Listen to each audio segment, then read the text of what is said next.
The 6-year-old boy crashed into Isabella's legs with such force that she stumbled backward, her teaching materials scattering across the marble floor of the expensive private school. "Mummy!" he cried, wrapping his small arms around her knees. "Mummy, I found you! I knew you'd come back for me!" Isabella froze. 20 pairs of eyes in the kindergarten classroom turned to stare.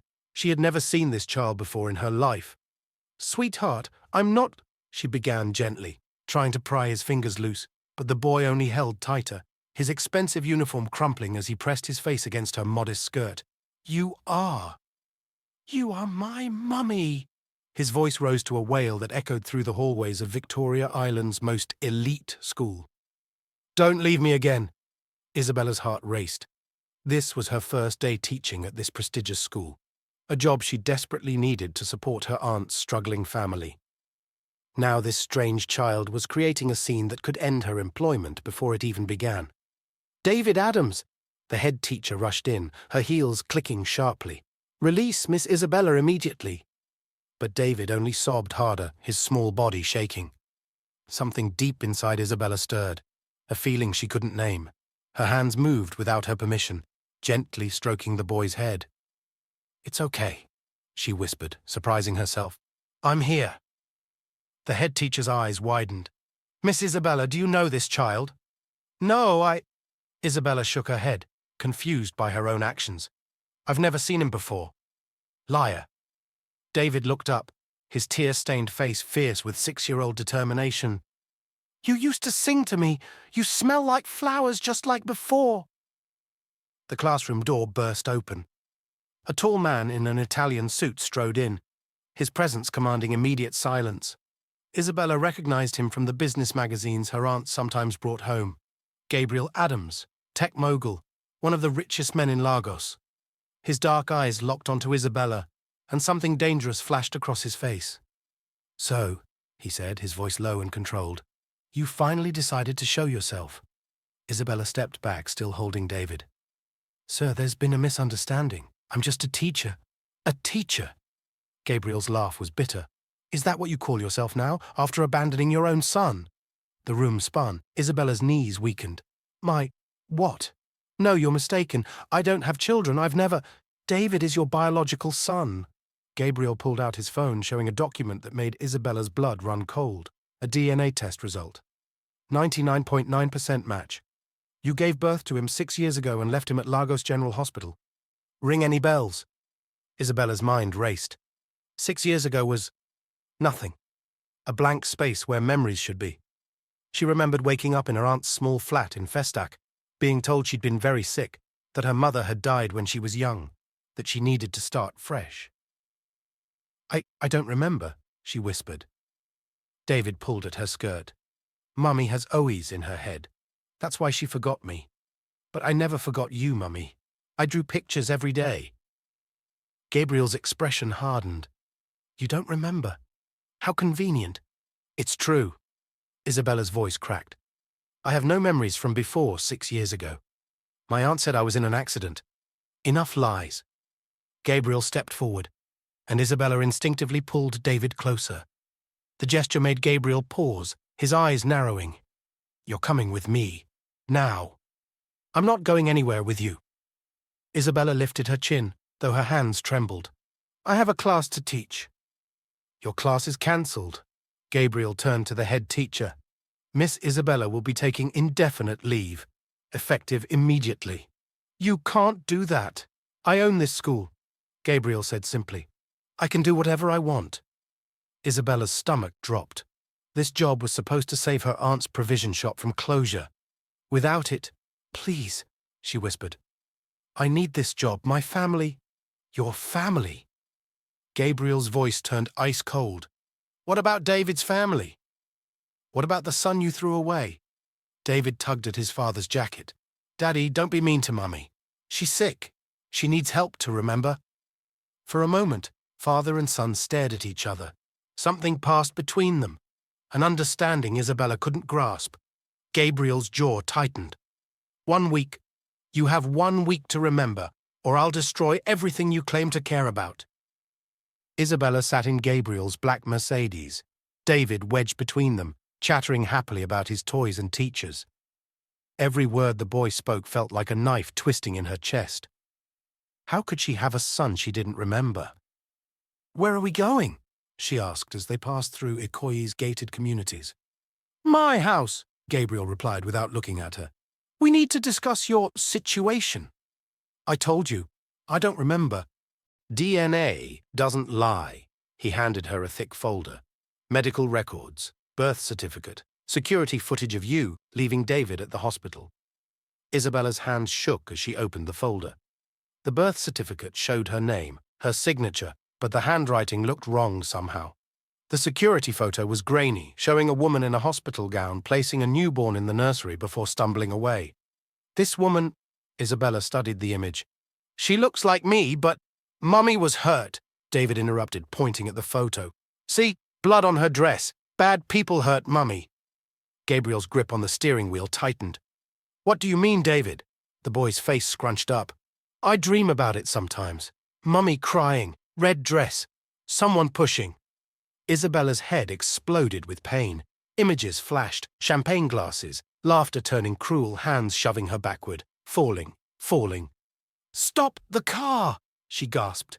Gabriel pulled over just as Isabella pushed the door open, stumbling onto the grass verge. She fell to her knees, retching, as broken memories pierced through the fog. "Mummy!" David scrambled after her, his small hands patting her back. "Get back in the car, David!" Gabriel ordered, but the boy refused to budge. "No! Mummy needs me!" Isabella wiped her mouth, looking up at this strange child who loved her with such fierce certainty. His eyes, God, his eyes were exactly like the ones she saw in her mirror every morning. "I'm okay," she whispered, touching his cheek. "I'm okay, baby." The endearment slipped out naturally, and David beamed. Gabriel watched them, his expression unreadable. Back in the car, Isabella cradled her throbbing head. "Something bad happened 6 years ago. I can feel it, but I can't see it clearly." "Your aunt?" Gabriel said slowly. "What has she told you?" "That I was in an accident, that I lost my memory, that my mother died when I was young and I had no other family, so she took me in." "And you believed her? Why would she lie?" Isabella's voice broke. "She saved me. She struggled to feed me, house me, or she's been hiding you." The words hung in the air like smoke. Isabella's phone rang. Her aunt. "Where are you?" Aunt Patricia's voice was panicked. "The school called. They said you left with some man." "I'm fine, Auntie. I just—" "Come home now! That man is dangerous. He'll fill your head with lies." Isabella caught Gabriel's eye. "Auntie, did I have a baby 6 years ago?" Silence.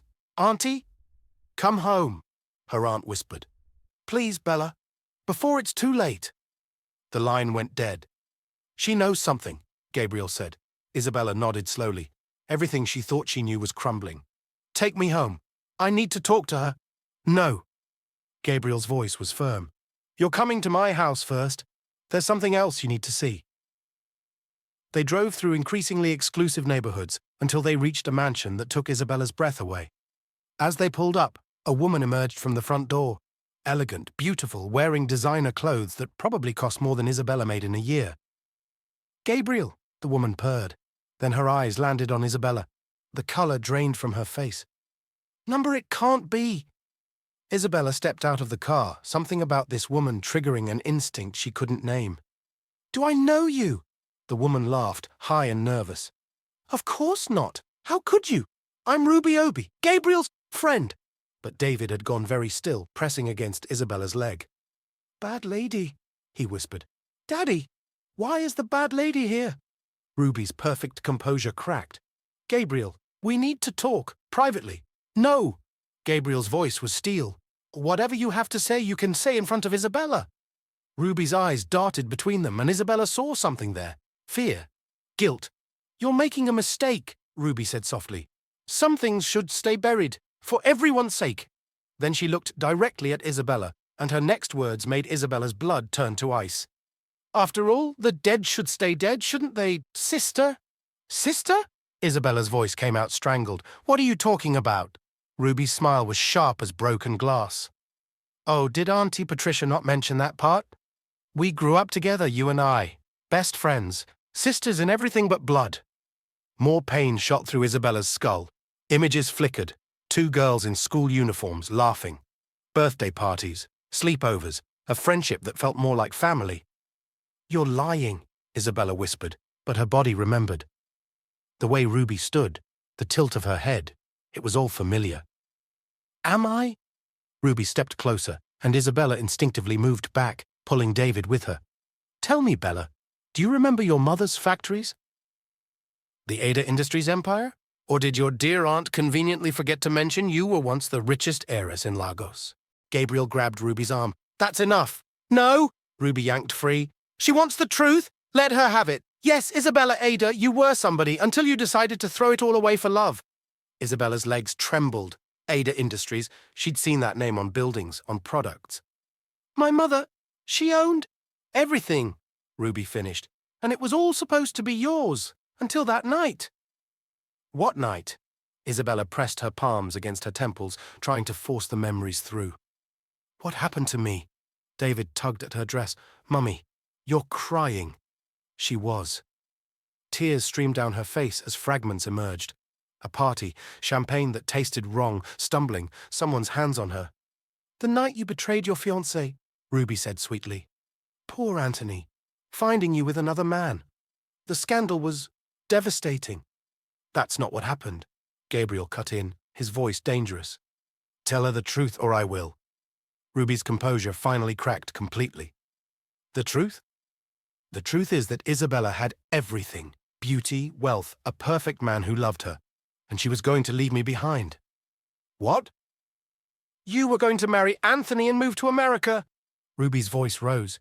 "Leave me here like I was nothing after everything we'd been through together." Isabella staggered. The memories were coming faster now. Ruby at her engagement party, insisting on a special toast. The room is spinning. Waking up in a hotel with a stranger. "You drugged me," Isabella breathed. You drugged me and I saved you from a boring life," Ruby screamed.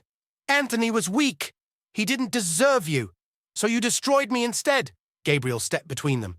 "She did more than that. Tell her about the cliff, Ruby. Tell her about her mother." Ruby's face went white. "I don't know what you mean." "Tell her!" Gabriel roared, and David whimpered, hiding behind Isabella. "Your mother found out," Ruby said quietly, all fight draining from her. "She was going to press charges, ruin me. I went to beg her, but she wouldn't listen. We struggled, and she fell down the stairs. It was an accident." Isabella's knees gave out. Gabriel caught her before she hit the ground, surprisingly gentle. "And then?" he prompted ruthlessly. "Then you showed up," Ruby continued, tears streaming.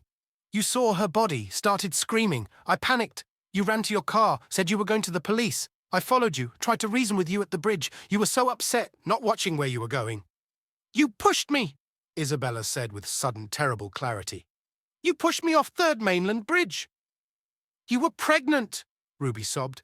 "I didn't know. I swear I didn't know about the baby." Isabella looked at David, her son, her miracle. How had they both survived? "I pulled you out," Gabriel said quietly. "I was driving past, saw you fall, got you to the hospital. You gave birth in a coma, then disappeared when you woke up." "And you took my mother's companies," Isabella said to Ruby, her voice eerily calm. "You took everything." "I earned it," Ruby snarled, her tears drying instantly. "I worked for those companies while you played teacher in Festac. I made them better." "With blood money," Gabriel said coldly. He pulled out his phone. "I've been recording this entire confession. The police are already on their way." Ruby's eyes widened in panic. She lunged for Isabella. "You ruined everything. Even dead, you couldn't stay gone." Isabella moved without thinking, shoving David behind her and meeting Ruby's charge. They crashed into the marble fountain, Ruby's hands going for Isabella's throat. "You should have stayed dead," Ruby screamed. "Why couldn't you just stay dead?" As Isabella struggled, one thought blazed through her mind. She had a son to protect. She'd failed him once. Never again. Isabella's hands found Ruby's wrists, breaking her chokehold with strength she didn't know she possessed. They rolled across the wet marble, Ruby clawing at her face while Isabella fought to protect herself. "Mummy!" David's scream pierced through everything. That single word, mummy, ignited something primal in Isabella. She threw Ruby off with such force that the other woman skidded across the ground, her designer dress tearing. "Don't you ever," Isabella gasped, standing up, "come near my son again." Police sirens wailed in the distance. Ruby scrambled to her feet, looking wildly between Gabriel and the gates. "You can't prove anything," she panted. "It's your word against mine. I'm Ruby Obi now, wife of a senator's son. Who'll believe a woman with no memory? They'll believe this." Gabriel held up his phone, still recording. "Every word, every confession." Ruby's face crumbled. "Bella, please, we were sisters. Remember how we used to dream together? How we promised we'd always protect each other?" Isabella's memories were clear now. Every birthday Ruby celebrated at their house when her own parents were too busy. Every night Ruby cried on her shoulder, every plan they made for their futures. "I remember," Isabella said softly. "I remember loving you like my own blood, which makes what you did even worse." The police cars pulled up, officers spilling out. Ruby made one last, desperate attempt, pulling a knife from her purse, the same type she'd used to threaten Isabella's mother years ago. "If I'm going down, you're coming with me." She lunged, but Isabella was ready this time. She sidestepped, using Ruby's momentum against her. The knife clattered away as Ruby crashed into the police officers. "Ruby Obi, you're under arrest for murder, attempted murder, fraud." As they cuffed her, Ruby looked back one last time. "I loved you too, you know. That's why I couldn't let you leave me." Isabella turned away, gathering David into her arms. He wrapped himself around her like a koala, face buried in her neck. "Is the bad lady going away?" he whispered. "Yes, baby, she's going away." "Forever." Isabella looked at Gabriel over David's head. He nodded slightly. "Forever," she confirmed. As the police cars left, Isabella's phone rang. Aunt Patricia. "Bella, thank God, where are you?" "I know everything, Auntie." Isabella's voice was steady. "About my mother, about Ruby, about who I really am." Silence, then soft crying. "I wanted to tell you so many times, but you were so fragile when I found you. The doctors said forcing memories could kill you. You saved me. I failed you," her aunt sobbed. "I should have fought for your inheritance, should have exposed Ruby, but I was scared. She threatened to hurt you if you ever remembered." Isabella closed her eyes. "You kept me safe. That's all that matters." "There's more," Patricia whispered. "Your mother's will, I have it, hidden. Everything is still yours, Bella. The companies, the houses, everything. Ruby may have been running them, but legally." Isabella looked at Gabriel, who was listening intently while keeping David distracted. "We'll talk when I get home," Isabella said. "I need to process all this." She hung up and realized she was shaking. The adrenaline was wearing off, leaving only exhaustion and overwhelming emotion. "Sit," Gabriel commanded, guiding her to a bench. "David, get Mummy some water from inside." David ran off, and suddenly they were alone. "You saved me," Isabella said. "6 years ago, you pulled me from the water." "I did what anyone would do." "No!" She looked at him directly. "You did more. You raised our son alone. You gave him everything I couldn't." Gabriel's mask finally slipped, showing raw pain underneath. "He cried for you every night for 2 years. Where's Mummy? When is Mummy coming home? I hired investigators across the country, but you'd vanished. I'm sorry." The words were inadequate, but they were all she had. "I hated you," Gabriel admitted. "For leaving, for making him hurt. When you showed up at his school, I wanted to destroy you." "What changed?" "David knew you instantly, 6 years, and he still knew his mother." Gabriel's voice roughened. "That's when I realized you didn't leave him. You lost him." David returned with water and cookies, pressing them into Isabella's hands with serious concentration. "Better, Mummy. Much better." She pulled him close, breathing in his little boy's scent. "I'm never leaving you again. I promise." "I know," David said simply. "Daddy won't let you." Isabella looked at Gabriel, something shifting between them. He wasn't the enemy anymore. He was the man who'd saved them both. 6 months later, Isabella stood in the boardroom of Ada Industries, facing a sea of executives who'd once answered to Ruby. The company her mother built was hers again, but the victory felt hollow without her mother to share it. "The transition is complete," her lawyer announced. All assets have been returned to Miss Ada's control. Isabella nodded, trying to look confident in her new suit. David sat in the corner with his coloring book, Gabriel beside him. They'd become her anchors in this strange new world of wealth and power. What about Ruby? One executive asked nervously. 25 to life, Isabella replied. She won't be hurting anyone else. After the meeting, Isabella found herself on the balcony, looking over Lagos. The city sprawled beneath her, the same yet different from her view as a teacher. You did well, Gabriel said, joining her. I felt like a fraud, she admitted. Those men see an heiress. I still feel like the teacher from Festac. You're both. He moved closer, and Isabella's heart skipped. These past months, he'd been patient, supportive, never pushing for more than co-parenting. Gabriel! She turned to face him. That night 6 years ago. Do you remember it? His jaw tightened. Every detail. Tell me. He was quiet for a long moment. You were drugged, confused. You kept crying, saying someone had hurt you. I should have taken you to the police, but you begged me not to. Said they'd kill you. He met her eyes. I was young, stupid. I thought I was protecting you by keeping quiet. By morning, you were gone. Isabella absorbed this. Another piece of the puzzle sliding into place. You weren't just some stranger Ruby paid. You tried to help me. I failed. No. She touched his hand. You gave me David. You saved us from the water. You've been saving us ever since. Their fingers intertwined, and Isabella felt something she'd been fighting for months. Not obligation, not gratitude, but genuine feeling for this complicated man who'd raised their son alone. Mummy! Daddy! David burst onto the balcony. Look what I drew! It was their family, 3 figures holding hands with "My family" written in crayon. Beautiful, baby, Isabella said, kneeling beside him. Can we frame it? David asked. For our new house? Isabella glanced at Gabriel. They'd been discussing living arrangements, dancing around the obvious solution. About that, Gabriel said slowly, I've been thinking. 2 homes is confusing for David. Maybe we should consider. Yes, Isabella said simply. Yes. Gabriel blinked. Just like that. Not just like that. Isabella stood, David between them. 6 months of watching you with our son. 6 months of seeing who you really are beneath the CEO facade. 6 months of falling in.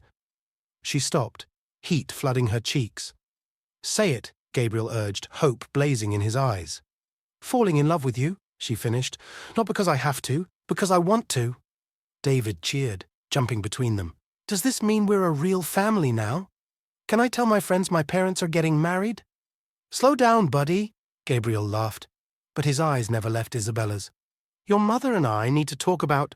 Isabella kissed him, cutting off his careful words. It was nothing like that drugged night years ago. This was clear, certain, chosen. When they broke apart, David was covering his eyes. Gross, but also yay. I love you too, Gabriel said softly. Not because you're David's mother, because you're you. The teacher who fights for her family, the heiress who stays humble, the woman who survived hell and came out stronger. So, David tugged their hands. Wedding?